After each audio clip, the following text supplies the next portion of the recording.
Florida's new predator is not a python, but it hunts humans. In October of 2025, Governor Ron DeSantis of Florida is standing at a folding table in Stuart, Florida. A big sign behind him says, "Python be gone." And 3 grown men are arresting an 11-foot Burmese python for the camera like it's a wedding photo. And DeSantis, he's grinning, working the crowd, going, "Folks, we got more pythons out of the Everglades in 1 month last summer than an entire year before. Florida is winning against the snake." He says that with his arms out like a fisherman who just landed a marlin. And the crowd eats it up. The state has poured $8 billion into restoring the Everglades. $2 million a year just to hunt these snakes. Every August, they run this competition called a Python Challenge, where hundreds of hunters chase cash prizes for bagging the most snakes. It's a rodeo. It's a snake rodeo, and the loudest, best funded invasive species program in the country. And meanwhile, down in that same swamp, in the canals that feed right into the neighborhoods these hunters are working in, somebody found a crocodile from Africa laying on a house porch in Miami, just lounging. Some Miami grandma out there opens her sliding glass door, and there's an African crocodile on her patio taking in the view, going, "Nice place you have here. What's the HOH like?" Like he's thinking about putting in an offer or something. Then a second one turns up in a canal inside the Everglades National Park. Then a third one over near Homestead. And nobody in the state of Florida wants to talk about it. There's no crocodile challenge. There's no bounty. The governor has never once called a press conference about the animal that kills up to 200 people a year across its home range in Africa. And it just showed up living in a suburb of Miami. So how does an African man-eater land in a Miami canal, live in that swamp for 15 years, and slip into 1.5 million acres of wetland, while everybody in Florida is busy chasing snakes? I'm Mr. V, and welcome back to the Untamed Lens. Well, here's what actually happened. Between the year 2000 and 2014, 3 young crocodiles get pulled out of the water in and around Miami-Dade County. One's sitting on somebody's porch, a second's just swimming in a canal at the Everglades National Park like a tourist. The third comes out of the water near Homestead, and every one of them looks a little bit off. The wildlife people can't quite pin it down. You know that feeling when you see somebody at Costco and you squint at them going, "Is that Larry? Is that Larry from work? That's not Larry. Larry ain't got no damn beard, and he ain't got that tail that looks like that." And you keep walking, but it nags at you. That's what these crocodiles are doing to the wildlife guys. So they ship all 3 of them off to the Florida Museum of Natural History for the researchers to take a hard look at. In April of 2016, a team out of University of Florida publishes what they found in the journal, The Hepatologist, Conservation and Biology. Fancy journal. Real science. They run a genetic test on tissue from the crocodiles captured in 2019, 2012, and 2014. And the DNA does not come back as anything native to the country. It comes back as a Nile crocodile, from Africa. And more specific than that, the genetic signature matches populations from South Africa, a region called KwaZulu-Natal on the eastern coast of the continent. At least 2 of the 3 animals share the same genetic marker on the mama side. They're related, they're siblings. Somewhere in the Everglades, their mama is standing on a mud bank at dinner time yelling, "Kevin, Derek, where are you? It's dinner time." Meanwhile, they got picked up by the Florida Patrol, right? And she has no idea 2 of them were already in a research lab in Gainesville. Somebody had done some very illegal shopping to make this happen. You could just picture the guy in an alley behind a Miami strip mall, jacket collar up, going, "Hey, buddy, Want to buy a crocodile? 20 grand, no receipt. Well, comes with the warranty of no warranty. There ain't no damn warranty with these damn crocodiles. And the buyer looks around, cash in hand, deal done. And he's got to get the thing through customs. And there's the customs officer at Miami International, half asleep at his post, asking, "Hey, sir, got anything to declare?" Well, same question he's asked 800 times today. And the smuggler, sweating through his shirt, looks down at the duffel bag at his feet, and he says, just this duffel bag that's like hissing at you. And somehow he gets waved through because ain't nobody expecting live African apex predators on a Tuesday. Next thing you know, 2 African crocodiles are having a honeymoon in the Everglades. And baby crocs are hatching, popping out of the eggs, going, "Hey, Dad," in 3 different accents, most likely, because the mama's from KwaZulu-Natal and the daddy's picked up some Miami by now, If you like this kind of story where the whole state is looking one direction, the real problem is behind them, hit that like button and subscribe so you don't miss the next one that comes out of here. Now, to understand why any of this matters, you gotta know what already lives down there in the water. Well, there's 2 native reptiles in Florida, the crocodile and the alligator family. Just 2. Number 1, the American alligator, Florida's mascot, ladies and gentlemen. There are more than 1 million of them in the state right now. They're on the license plate. He's on the towels. He's on the shot glasses at every airport gift shop from Pensacola to Key West. Meanwhile, the actual alligator sitting on a golf course, sounding exactly like a Brooklyn retiree when he says to his wife, yeah, take the picture. I got a tea time at 3, Marge, and don't bring up the diet. And Marge sighs because Marge has heard it. This gator's been on every airport t-shirt since 1962. He's got an agent now. He's got merchandising. He gets residuals. And he lives in the fresh water and dominates whatever pond he feels like dominating. And once in a rare while, he gets in a scrape with a person. And on very unlucky days, he kills one. He's a serious animal. Most Floridians have already learned how to live around him. Now, the other one, the American crocodile. People mix him up with the alligator constantly. There's maybe 2,000 of them in the whole state. And they live down in the salty waters around the Keys and the coastal swamps. They eat mostly fish. And they're shy. They will slide off of a bank into the water and vanish before you know they were even there. And in the entire record of the history of the United States, going back more than 100 years, an American crocodile has never, not once, been responsible for a confirmed human death. 0 fatalities in 100 years. That's a pretty good record if you don't like getting eaten. The American crocodile is your Uncle Marvin at Thanksgiving. Somebody says something political and Marvin just goes quiet. Stares at his mashed potatoes and he mumbles, "Well, everybody has their view. Anybody want more stuffing?"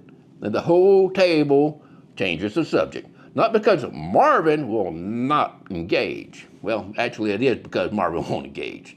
That's the crocodile. He sees a person and he starts whispering to himself real anxious. "Oh no, a mammal. I'll just be over here under the water, not bothering anybody. I'll be existing quietly." And then he's gone.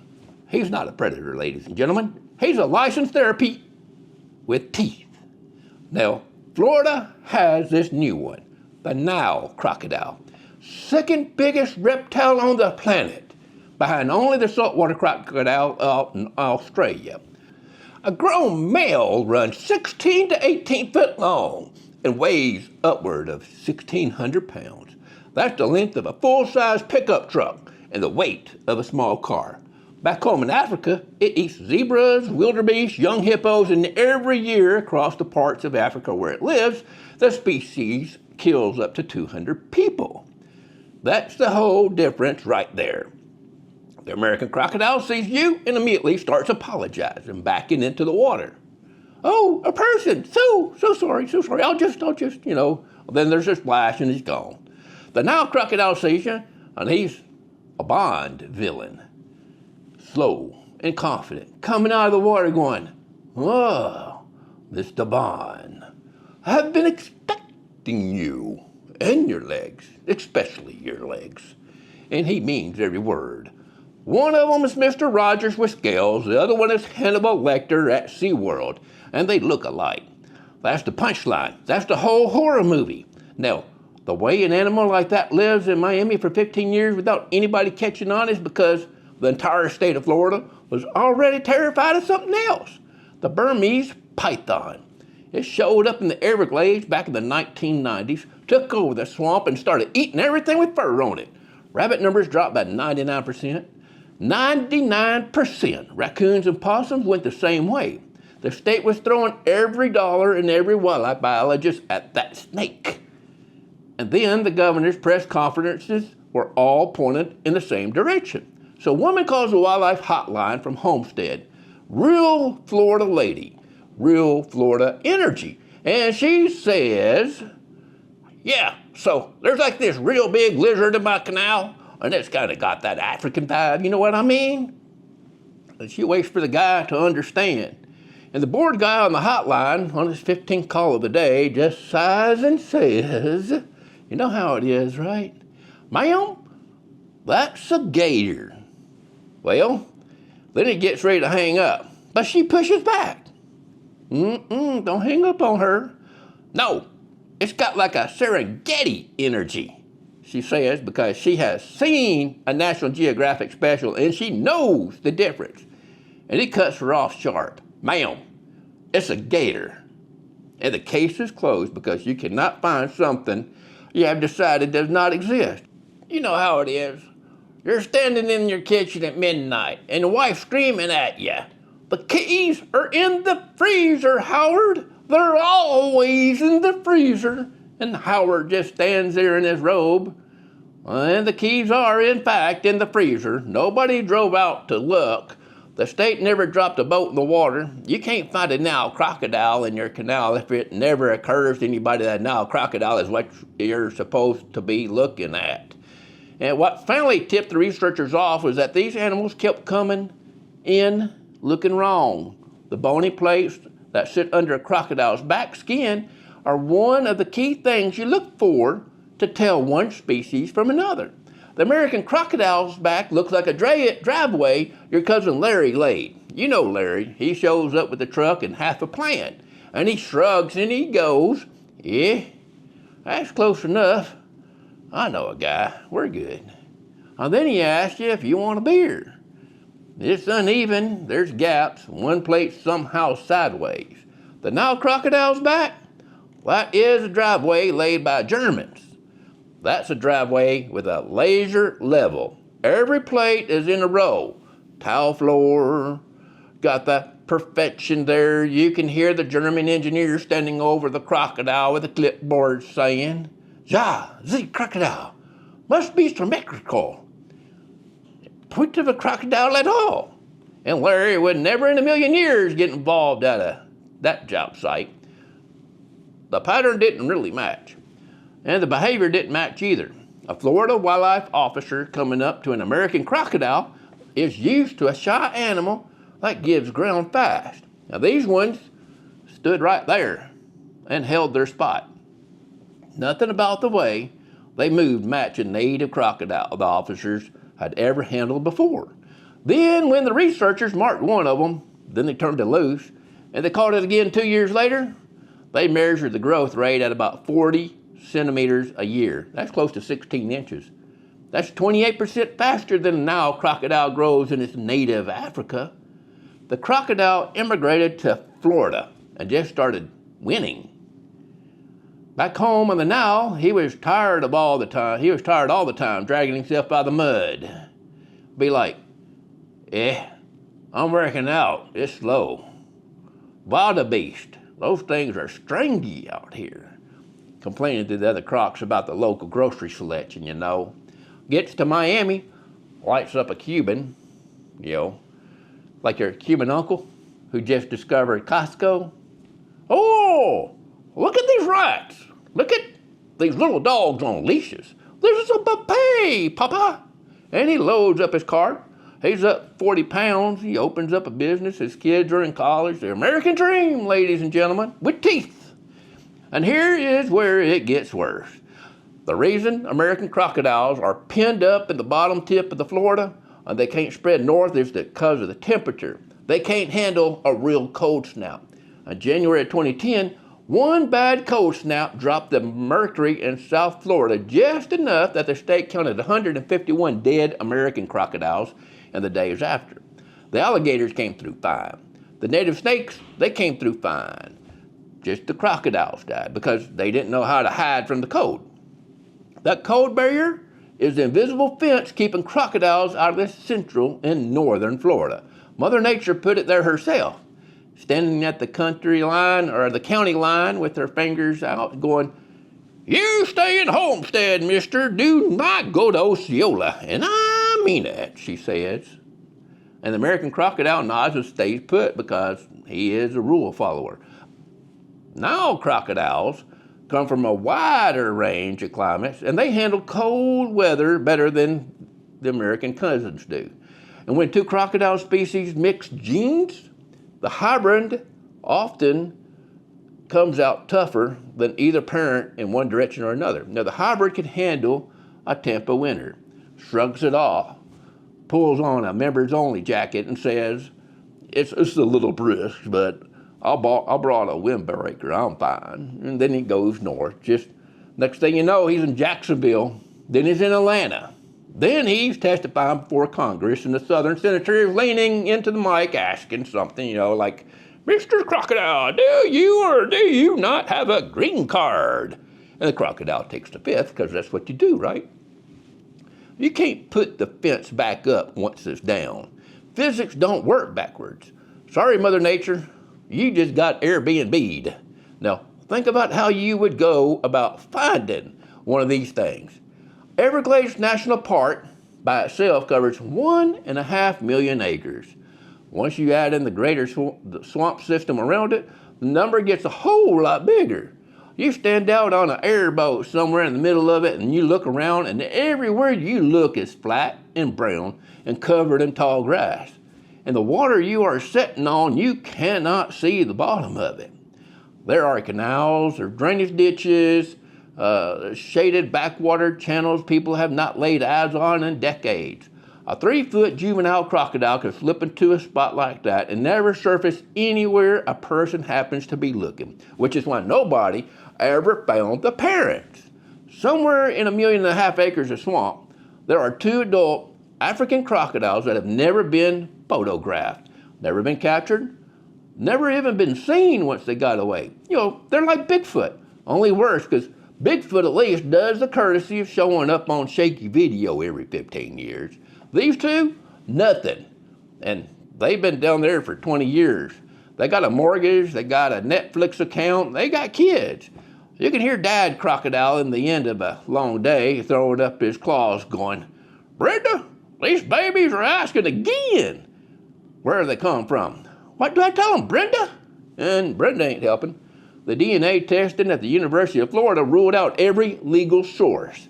The crocodiles at Disney Animal Kingdom, all the other big Florida attractions, none of them matched the DNA.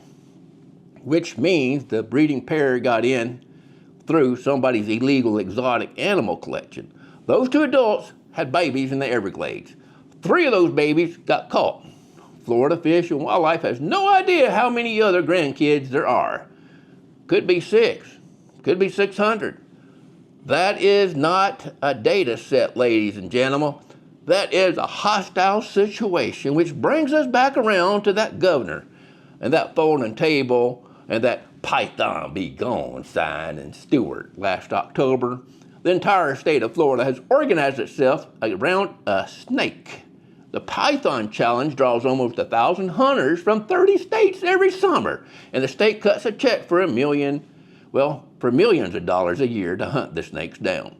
And there's DeSantis on TV holding up that 11-foot Burmese python, grinning ear to ear, announcing, "We got another snake, folks," like a fisherman with a marlin.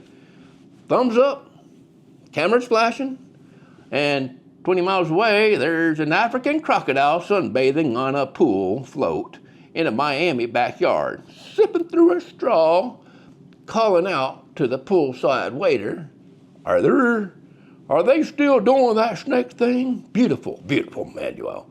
Another mata when you get a chance, please.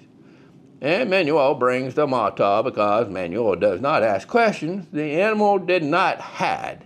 It was on the porch. Somebody's grandma opened her sliding glass door, saw the thing lounging on a grill, and shrieked to her husband, Harold, there's a murder lizard by the barbecue. And Harold come running out with a broom. And when the state finally got on the phone with her, the biologist on the line barely listening and said something, like, great, real quick though. Have you seen a snake? And she hung up on him. There has never been a public Nile crocodile removal announcement. Nobody is offering cash bounties for a Nile crocodile handed into the state office. A croc challenge does not exist. The animal that treats a human being as a meal, the one already confirmed on the porch in Miami and the canals inside of National Park, is the one nobody's hunting. And the whole reason it slipped through the door in the first place is that everybody in Florida was looking somewhere else. We are chasing the wrong reptile, ladies and gentlemen. We are chasing the wrong reptile. If you like this episode, go ahead and give it a like, and don't forget to subscribe so that you don't miss the next episode of The Untamed Lens. Now, Mr. V, and I'll see you on the next episode.